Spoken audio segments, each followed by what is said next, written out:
오늘은 이 말씀을 가지고 예수를 품고 한 해를 마치라라는 말씀으로 말씀을 나누고자 합니다. 우리 오늘 말씀 제목을 함께 따라해 봅시다. 시작. 예수를 품고 한 해를 마치라. 누구를 품어요? 예수를. 영어로도 시작. Finish the year holding Jesus. 오늘은 2025년 마지막 주일 송년 주일입니다. 한 해를 보내는 이 시간에 미술의 역사에서 어떤 가슴이 뭉클했던 그런 한 에피소드 하나를 소개하며 말씀을 시작을 하려고 합니다. 빛의 화가로 유명한 화가가 있죠. 제가 좋아하는 화가인데 네덜란드의 거장인 렘브란트입니다. 렘브란트가 그린 이 성전의 시므온 또는 아기 예수를 아는 시므온이라고 하는 그림인데요. 이 그림은 렘브란트가 63세, 1669년 63세의 나이로 세상을 떠났는데 그가 세상을 떠났을 때에 우리 그의 이젤이라고 그러죠. 이 그림 그리는 그 도구 이젤 위에 아직도 물감이 마르지 않은 미완성의 그림 한 점이 있었는데 바로 그 그림이 바로 이 그림이었습니다. 그러니까 이 그림은 렘브란트의 유작이 되었고요. 그리고 미완성의 작품입니다. 왜냐하면 물감이 마르지 않고 계속해서 이것을 그리다가 숨을 거뒀기 때문입니다. 인생의 산전수전을 다 겪고 그리고 그때는 이미 사랑하는 아내와 자녀들을 다 먼저 떠나보낸 상태였고 그리고 렘브란트는 어떤 재정적으로도 파산한 상태입니다. 그리고 외로움과 고독 속에서 이제 죽음을 앞두고 있는 그러한 마지막 순간까지 그가 붙들고 그렸던 그림, 그 그림이 바로 이 성전의 시므온이라고 하는 그림입니다. 이 그림을 잘 보시면 시므온이 눈이 침침하고 그렇게 눈이 거의 떠지지 않은 상태입니다.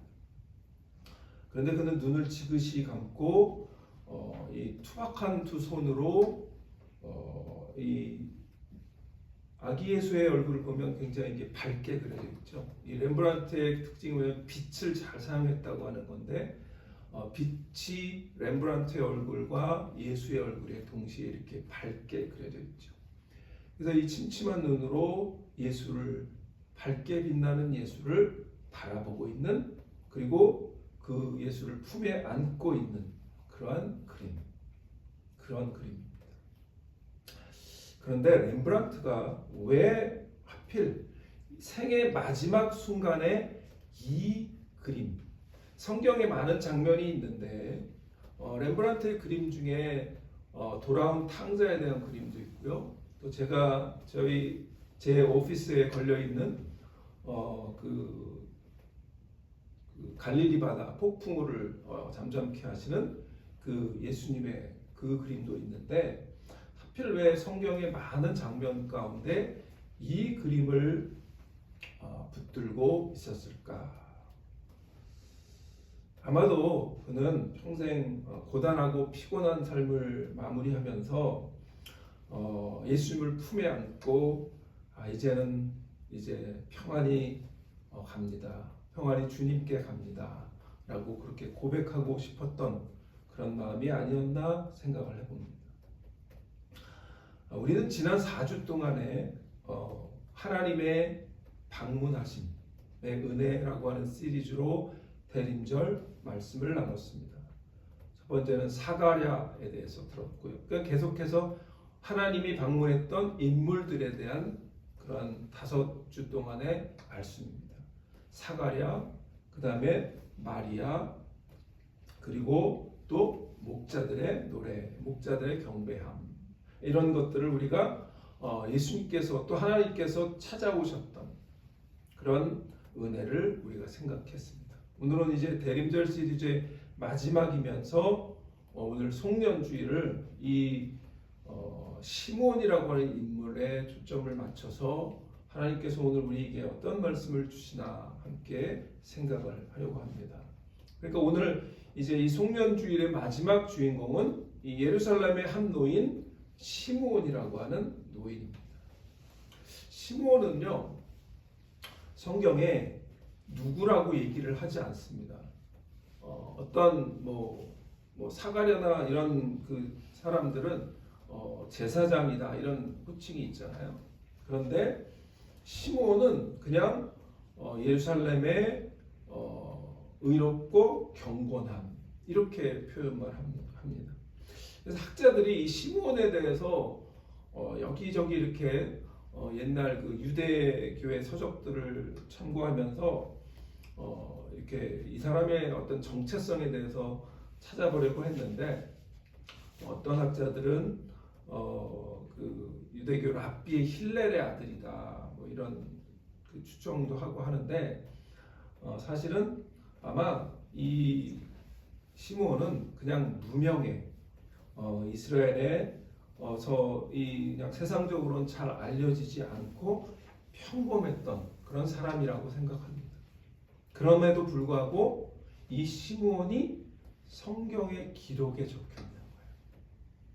그러니까 그런데 그가 유명한 사람도 아니었는데 왜 이렇게 성경에 기록됐고 그리고 가장 어떻게 보면 인생에서 축복을 받았다라고 할 수 있는 아기 예수를 자기 품에 안는 은혜를 경험했단 말이죠.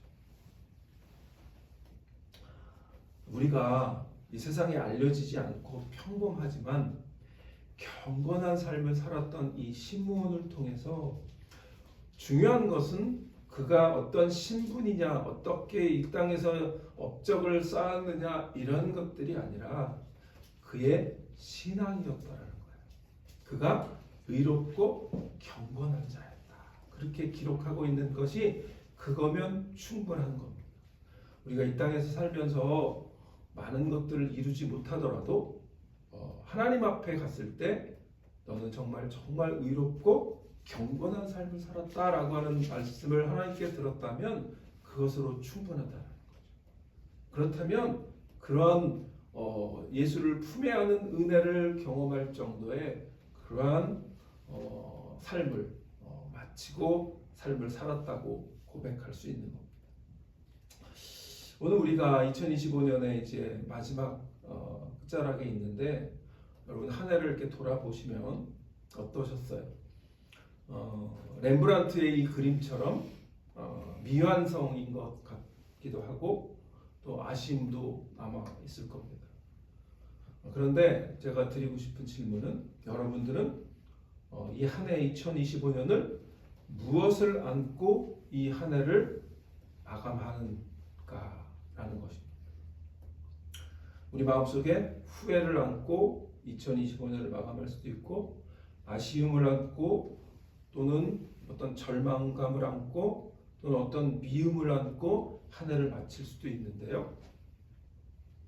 그렇지 않으면 하나님께 감사함으로 또 하나님 앞에 기쁨으로 그 기쁨을 마음에 품고 한 해를 마무리할 수도 있습니다. 오늘 이 시므온은 우리에게 이런 메시지를 줍니다. 비록 내 인생이 늙고 초라해도 내 품에 예수라고 하는 가장 귀한 그분이 있다면 그 인생은 완성된 것이다 라는 거예요. 시므온처럼 예수를 마음에 품고 그리고 예수님의 충만하심의 은혜를 평안한 그런 마음을 가지고 한 해의 마침표를 찍는 그런 은혜가 여러분들에게 있으시기를 축원합니다. 예. 그러면 시므온은 어떻게 그렇게 그냥 평범한 인생이었지만 그 평범한 인생에 예수 그리스도라고 하는 아기 예수라고 하는 그 위대한 그분을 이 손에 품고 자기 인생을 마칠 수 있었을까? 오늘 본문은 세 가지로 말씀을 합니다. 첫 번째 이 시므온은 어떤 사람이었냐면 성령을 따라 성령을 따라 기다리며 살아갔던 사람. 성령을 따라 기다리며 살아갔습니다. 오늘 이 시므온을 묘사하는 그런 이 말들이 있는데요. 세 가지를 얘기합니다. 세 가지가 아니라 세 부분에서 얘기합니다. 먼저 25절에 보면 우리 성경 25절 보겠습니다. 예루살렘에 시므온이라는 사람이 있으니 이 사람은 의롭고 경건하여 그러면서 이스라엘 위로를 기다리는 자라 성령이 그 위에 계시더라. 성령이 그 위에 계시더라. 그랬어요. 그 다음에 26절에도 그가 주의 그리스도를 보기 전에는 죽지 아니하리라 하는 성령의 지시를 받았더니 두 번째 성령이라는 말이 나오죠. 그 다음에 27절에도 성령의 감동으로 성전에 들어가매 마침 부모가 율법의 관례대로 행하고자 하여 그 아기 예수를 데리고 오는지라. 이 시몬을 묘사하는 특징적인 것이 있는데 그가 성령의 사람이었더라. 성령이 그 위에 계시더라. 그리고 성령의 지시를 받았더라. 그리고 성령의 감동으로 성전에 들어갔다. 특별히 27절에 보면 성령의 감동으로 성전에 들어갔다. 이런 말이 나오는데요. 그러니까 이거예요. 성령께서 이 시므온에게 감동을 주셔서 성전에 들어가도록 하셨어요. 그런데 때마침 예수님의 부모님인 마리아와 요셉이 아기 예수를 안고 유대인의 관례대로 난지 8일 만에 할례를 받으러 이 성전에 들어온 거예요. 그러니까 이건 하나님께서 우리는 이런 것들을 뭐라고 얘기하면 우연이라고 얘기하는데 하나님께는 우연이 없어요. 이거는 철저하게 하나님께서 미리 계획하신 하나님의 약속이 성취가 되는 순간이고 그리고 이 시몬이라고 하는 사람에게 주셨던 약속 26절에 보면 그가 주의 그리스도를 보기 전에는 죽지 아니라 하는 성령의 지시를 그러니까 약속이죠. 그런 약속을 받고 끝까지 그 약속이 언제 성취되나 기다리면서 있었는데 어느 날 성령이 감동해서 성전에 들어가도록 하셨어요. 그리고 마침 그때에 마리아와 요셉이 아기 예수를 데리고 온 거죠. 이걸 우리가 조금 어려운 말로 하나님의 섭리라고 얘기를 합니다. 섭리. 그리스도인은요, 이 하나님의 섭리를 믿고 사는 자예요. 하나님의 섭리. 우연을 믿고 살지 않습니다. 운과 행운을 믿고 살지 않습니다. 우리는 하나님께서 계획하신 그 섭리를 믿고 사는 자인 줄 믿으시기를 바랍니다. 하나님의 성령의 인도하심을 받는 자는 이렇게 하나님의 섭리를 믿고 사는 자예요. 그런데 이 시몬을 얘기하는 이 성령이 충만한 성령의 인도하심을 받는 사람 말고 성령을 따라 뭐 했냐면 기다리는 사람이라고 했어요. 근데 뭐를 기다렸다고 그랬어요? 25절에 이스라엘의 위로를 기다렸다. 이게 무슨 말일까요? 이스라엘의 위로. 여러분 그냥 우리가 무슨 어려운 일이 있을 때 위로를 받고 싶어 라고 하는 comforting 그냥 주위에서 아유 안 됐어요. 하나님이 함께 하실 거예요. 라고 하는 위로하고는 다른 의미예요. 유대인들에게는 이 이스라엘의 위로라고 하는 말이 관용구인데요. 그건 뭐냐면 메시아를 얘기하는 거예요. 메시아. 그러니까 종종 이스라엘 이 유대인들은 하나님께 기도할 때나 그리고 상대방에게 축복을 할 때 이렇게 이스라엘의 위로를 보게 되기를 바랍니다. 이런 표현을 했다 그래요. 그러니까 그건 뭐냐면 평생에 죽기 전에 메시아를 보기를 바랍니다. 라고 기도하는 거예요. 그러니까 이스라엘의 위로라고 하는 것은 메시아, 그들이 기다리던 그리스도를 말하는 거예요. 그러니까 이 시므온은 평생 하나님께 약속받은 것이 뭐냐면 그리스도, 메시아를 보기 전에는 죽지 아니할 거야. 근데 이게 원어에는요 더 재밌게 나와요. 원어의 원래 원어는 그가 주의 그리스도를 보기 전에는 죽음을 보지 아니하리라, 그렇게 원래 원어는 그렇게 나와요. 그러니까 말을 이렇게 재밌게 하는 거죠. 주님을 보는 것과 죽음을 보는 것을 이렇게 대비하는 거예요. 그래서 유대인들에게는 죽음 하면은 추상명사잖아요. 근데 유대인들은 추상명사가 없어요. 다 그림 언어예요. 그러니까 죽음을 표현할 때 죽음을 보다 이렇게 표현해요. 그러니까 이 시므온에게는 죽음을 맞이하기 전에는 그리스도를 보기 전에는 죽음을 맞이하지 않는다라고 하는 하나님의 분명한 약속, 성령의 음성을 들었던 자인 거죠. 그러니까 그는 성령을 따라서 기다리며 살아왔던 자예요. 시므온의 삶은 처음부터 끝까지 성령과 동행하는 삶이었어요. 그리고 그가 기다린 것은 로또 같은 대박이나 세상의 어떤 성공이 아니라 이스라엘의 위로, 메시아, 곧 예수 그리스도였다. 의롭고 경건하여 이스라엘의 위로를 기다리는 자라, 그렇게 시므온을 얘기합니다.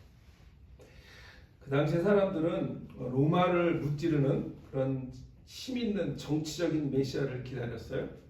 그러나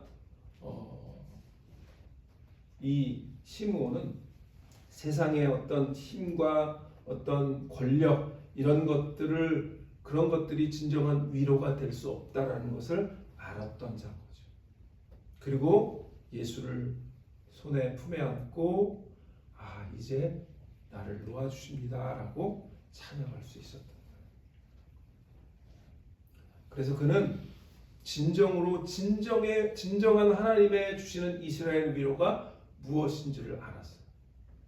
그래서 이사야서 40장에 보면 이사야 40장 1절에서 2절에 이사야가 이렇게 얘기하거든요.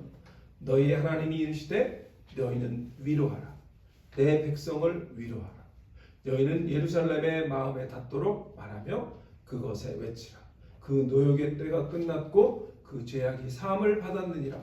그의 모든 죄로 말미암아 여호와의 손에서 벌을 배나 받았느니라 할지니라 하시니라. 이 말씀이 이사야의 유명한 메시아에 대한 예언 가운데 하나예요. 그런데 아마 시므온은 이 이사야의 예언을 마음에 품고 있었을 거예요. 그리고 이스라엘 위로가 진정으로 예수 그리스도 이분을 통해서 완전히 이루어질 것을 분명히 바라봤던 거예요. 그 말씀을 그대로 믿고 기다렸던 의로운 사람, 그것이 시므온이었던 거예요. 여러분, 이 시므온은 의롭고 경건했다, 그런 표현을 하죠. 보통 이제 의롭다라고 하는 표현은요, 사람들 사이에서 도덕적인 그런 완전함을 말해요. 그 다음에 경건했다라고 하는 말은 하나님 앞에서 거룩한 삶을 살았다라고 하는 것을 말해요. 그러니까 시므온은요, 평범했고 무명이었고 유명한 사람도 아니었지만 그의 삶은 한마디로 요약하면 사람 앞에서는 정말 도덕적이고 착한 삶을 살았고 하나님 앞에서는 거룩한 삶을 살았던 거예요. 우리가 생각할 때 정말 이 시므온 같은 삶을 사는 것, 그것이 어떻게 보면 그리스도인의 삶의 목적이고 아이덴티티인 거죠.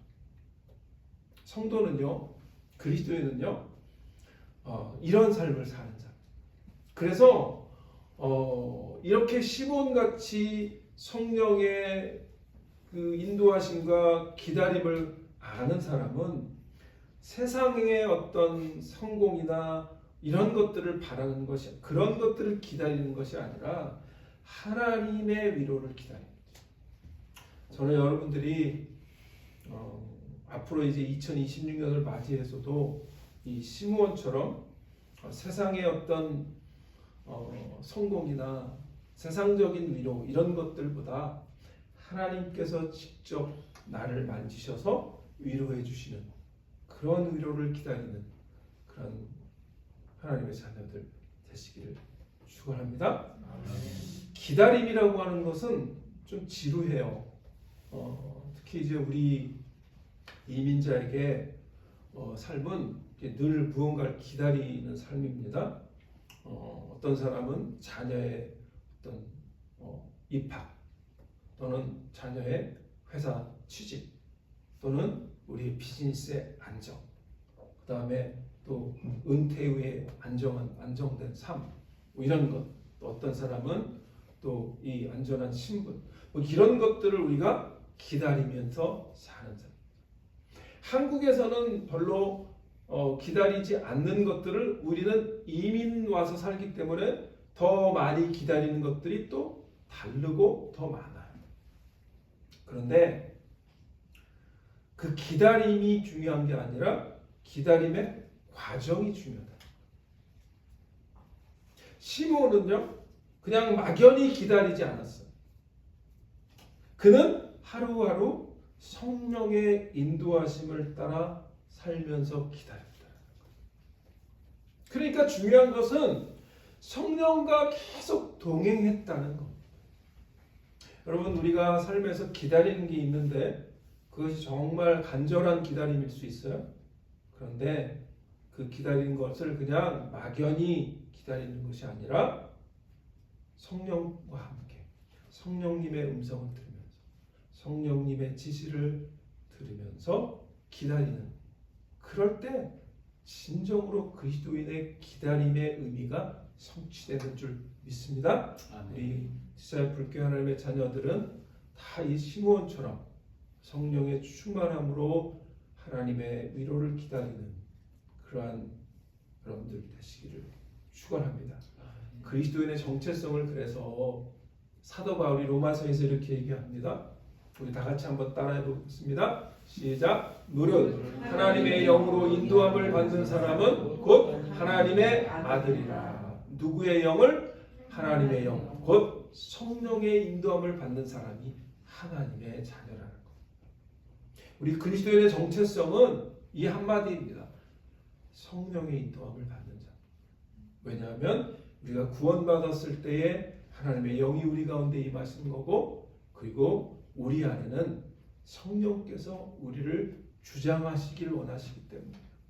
그런데도 여전히 우리가 우리의 주인인 것처럼 내가 마음대로 사는 것은 그리스도인의 정체성에 부합하지 않는 삶이라는 거죠. 2020년을 돌아보시면 여러분 무엇을 기다리면서 살았습니까? 그 기다림의 시간 동안 성령님과 동행하셨습니까? 혹시 조급함 때문에 성령님보다 앞서가지는 않았나? 또는 여러분들은 무엇에 이끌려 사셨습니까? 온갖 세상의 소리에 이끌렸습니까? 아니면 성령의 세미한 음성에 이끌림을 받으셨습니까? 시므온처럼 하나님의 위로를 기다리며 성령과 동행하는 자만이 결정적인 순간에, 하나님의 섭리의 그 순간에 주님의 위로를 받고, 그리고 영적인 눈을 떠서 주님을 바라볼 수 있는 그런 주님의 은혜, 주님의 그 충만하신 은혜를 경험할 수 있는 그런 영적인 눈을 뜨고 영적인 은혜를 경험하게 될 줄 믿습니다. 두 번째, 이 시므온의 삶을 돌아보면 28절 29절에 보면 시므온이 아기를 안고 하나님을 찬송하여 이르되 주제여 이제는 말씀하신 대로 종을 평안히 놓아 주시는도다, 이렇게 얘기합니다. 그가 품에 안고 있는 게 누구예요? 예수 그리스도죠. 아기를 안고 그리고 종을 평안히 놓아 주시는도다, 이렇게 얘기합니다. 제가 이제 지난주도 그랬고 계속 라틴어를 많이 했는데요. 이 주의 종을 평안히 놓아주시는도다 라고 하는 이 단어가 라틴어로 눈쿠 디미티스라고 하는 단어래요. 그래서 이게 유명한 단어예요. 그런데 어쨌든 주의 종을 평안히 놓아주시는도다 라고 얘기를 하는데, 그래서 오늘 이 두 번째 시몬의 삶을 돌아보면 그 시몬이 주는 메시지는 이겁니다. 두 번째, 예수님을 품고 아름답게 마무리하는 삶을 살았다. 누구를 품고? 예수님을 품고 아름답게 마무리했다. 이제 마침내 시몬은 마리아 품에 안긴 예수를 보고 자신이 이 예수 그리스도를 이 손에 품에 안습니다. 그리고 그는 떨리는 팔로 아기를 받아들고 그리고 찬양한 것이 오늘 29절의 말씀. 주제요, 이제는 말씀하신 대로 종을 평안히 놓아주시는도다. 이 놓아주시는도다라고 하는 말이 아폴레이시스라고 하는 단어인데요. 이 단어는 특별한 의미가 있어요. 이 단어는 원래 보초병을 임무에서 해제시킨다 이런 뜻이에요. 그러니까 그 당시 단어로는 파수꾼을 그 임무에서 교체시킨다 이런 뜻이에요. 또는 배의 밧줄을 풀어 출항시킨다 이런 뜻이에요. 그러니까 이 고대 사회에서 이 놓아주시는도다 이런 이 아폴레이시스라고 하는 단어는 밤새 성벽을 지키던 파수꾼이 아침이 돼서 교대 명령을 받았을 때 이렇게 이제 그 임무를 풀어주는, 또는 평생 주인을 위해서 수고했던 노예가 주인으로부터 이제 너는 자유야 라고 그 노예를 풀어주는 그런 의미가 담겨있는 이제 종을 평안히 놓아주십니다 라고 하는 의미예요. 그래서 여기 주제여라고 얘기하잖아요. 주제여. 이 주제여라고 하는 말이 데스포테스라고 하는 말인데 이 뜻은 원래 상전, 주인이라는 뜻이에요. 그러니까 이 시몬은 하나님을 향해서 나의 상전이시여, 나의 주인이시여, 이제 나를 평안히 놓아주십니다. 이렇게 감사의 찬양을 드린 거예요. 어떻게 보면 이 시몬은요 평생 메시아를 기다리는 파수꾼처럼 사는 거예요. 춥고 힘들고 그렇게 어려워도 그 메시아를 만나야 된다고 하는 그 임무 때문에 그냥 피곤한 삶이지만 끝까지 버텼던 거죠. 마치 파수꾼처럼, 보초병처럼, 그리고 충실한 노예처럼. 그런데 진짜 이제 그 기다리던 이스라엘의 위로 메시아 예수님이 온 거예요. 그리고 그 시몬은 지금 이제 이렇게 얘기하는 거예요. 주인님, 이제 임무를 완수했습니다. 이제 저는 쉬러 가겠습니다. 이제 저는 평안히 퇴근합니다. 그런데 나는 쉬러 가겠습니다. 퇴근합니다가 이 시몬에게 뭐죠? 죽음이죠. 죽음. 그러니까 이 시몬은요 성령이 충만하니까 이 죽음을 앞에 두고도 뭐로 하는 거예요? 그것을 그냥 임무 완수로, 두려운 죽음을 두렵거나 막 떨리고 막 공포 이렇게 바라보지 않고 그 죽음을 뭐라고 보는 거예요? 내가 하나님께서 주신 사명을 다 완수한 거, 임무 완수했다. 그렇게 하나님을 찬양하면서 죽음을 맞이하는 거예요. 그래서 아마 이 시몬은 시편 기자가 시편에서 얘기했던 이 구절을 아마 마음속에 품었을지도 몰라요. 시편 4편 8절에 보면 시편 기자가 이렇게 얘기합니다. 내가 평안히 눕고 자기도 하시니 나를 안전히 살게 하시는 이는 오직 여호와시다. 이렇게 시편 기자가 고백했는데요. 이제 아마 이 시몬의 마음속에 내가 이제 평안히 눕고 잘 거야. 이렇게 하나님 앞에 고백하는 그런 찬양이라고 생각합니다. 그런데 어떻게 이게 가능하냐는 거죠. 이제 조금 있으면 이제 죽어야 되는데 그 죽음을 앞두고 죽음을 공포로 받아들이지 않고 이렇게 평안한 잠으로, 그리고 쉬는 안식으로 받아들일 수 있었을까?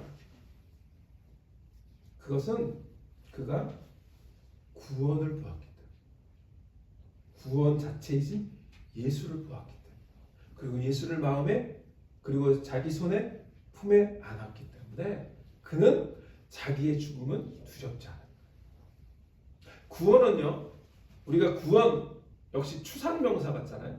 그런데 구원은 이런 막연한 추상명사, 막연한 개념이 아니라, 율법이 아니라 마치 시므온이 지금 아기 예수를 자기 품 안에 안은 것 같이 그 인격체이신 예수 그리스도를 바라보는 것, 그것이 구원입니다. 그러니까 우리가 구원받았다라고 하는 것을 막연히 죽고 나서 천국 가는 것 정도의 그런 개념이 아니라, 구원은 이 시므온처럼 내 품에서 예수 그리스도라고 하는 인격을 매일매일 경험하면서 사는 것, 그게 구원. 믿으시기 바랍니다. 예. 그래서 시므온은요, 어떻게 이렇게 죽음을 앞두고 그렇게 평안할 수 있었을까? 구원을 경험했기 때문에, 예수를 품에 안았기 때문에. 바라기는 여러분이 이 한 해를 마치면서 다른 것 품에 안고 이 손에 붙잡고 한 해를 마치는 것이 아니라 오직 예수 그리스도를 내 이 마음에 품고 한 해를 마치시기를 축원합니다. 사실요, 한 해를 마무리하는 것 매년 우리가 하잖아요.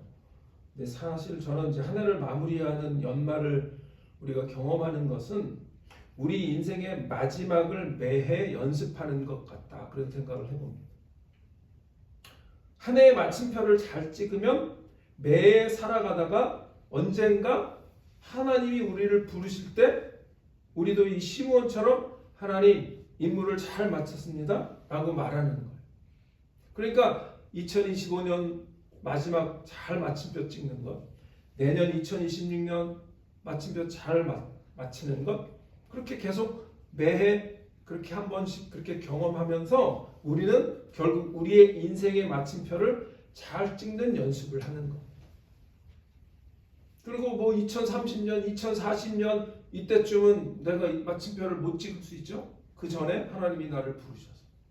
그러니까 이 시므온처럼 그가 예수를 경험했기 때문에, 예수를 보았기 때문에 그는 이렇게 평안한 그런 마침표를, 삶의 마침표를 잘 찍을 수 있는 것.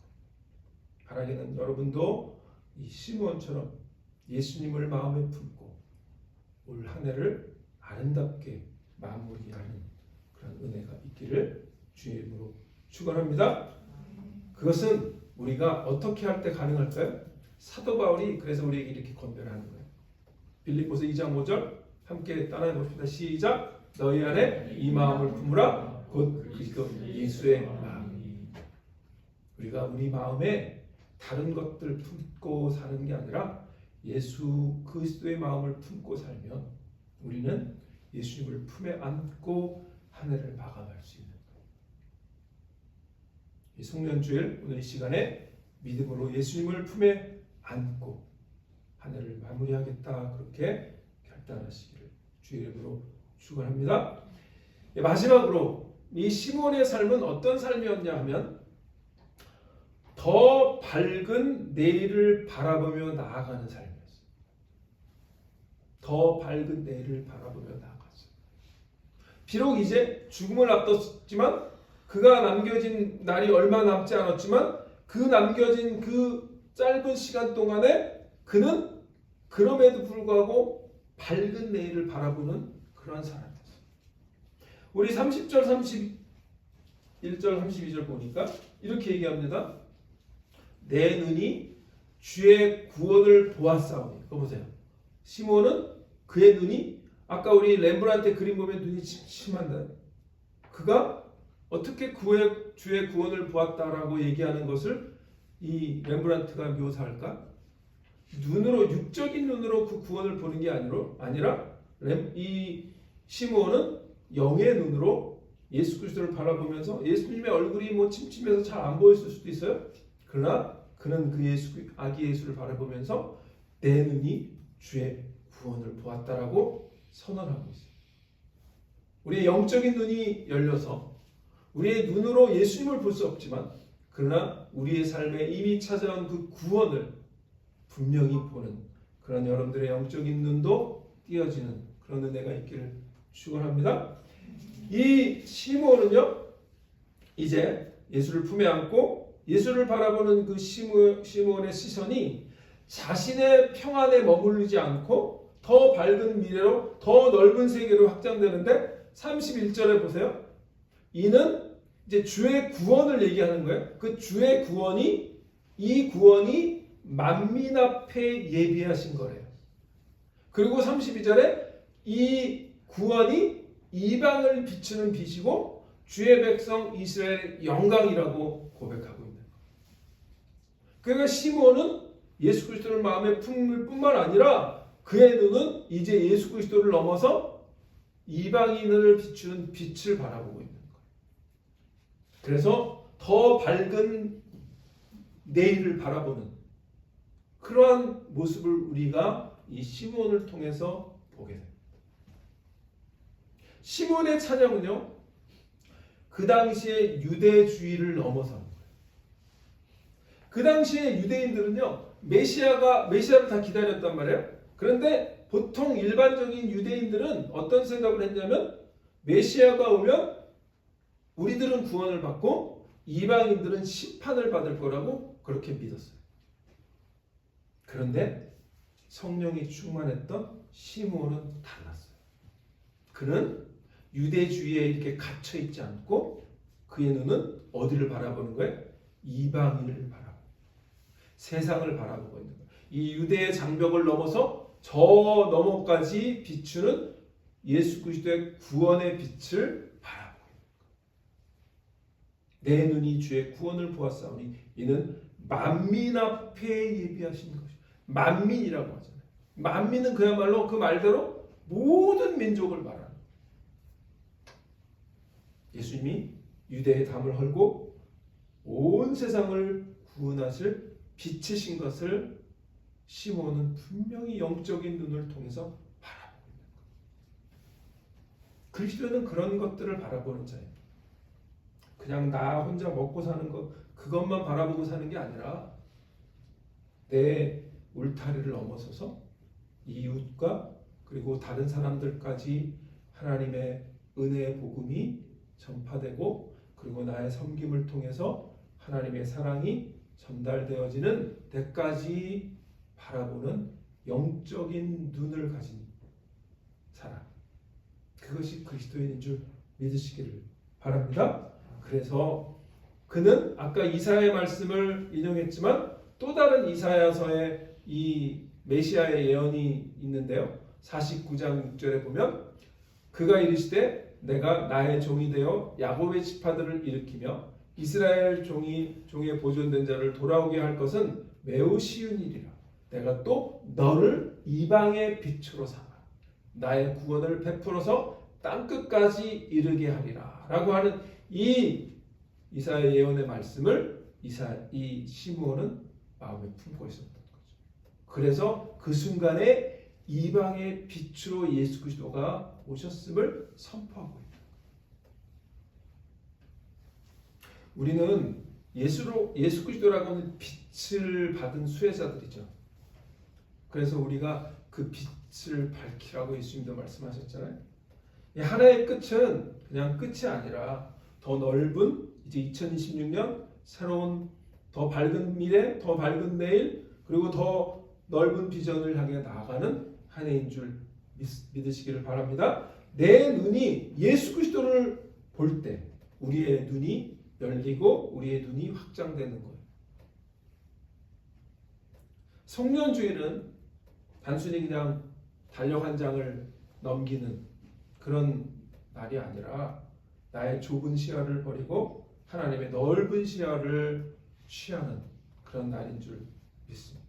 2026년 새해를 바라보면서 우리는 이제 마음속에 내가 받은 예수 그리스도라고 하는 이 빛을 나만 간직하는 것이 아니라 세상을 향해서 비추는 그런 반사하는 그런 빛의 거울이 되어서 우리 교회가 또 나의 가정이 이 지역사회에 예수의 빛을 전하는 그런 통로가 되기를 원합니다. 하나님 그런 기도를 하나님께 드리는 그런 이 성년주일이 되시기를 축원합니다.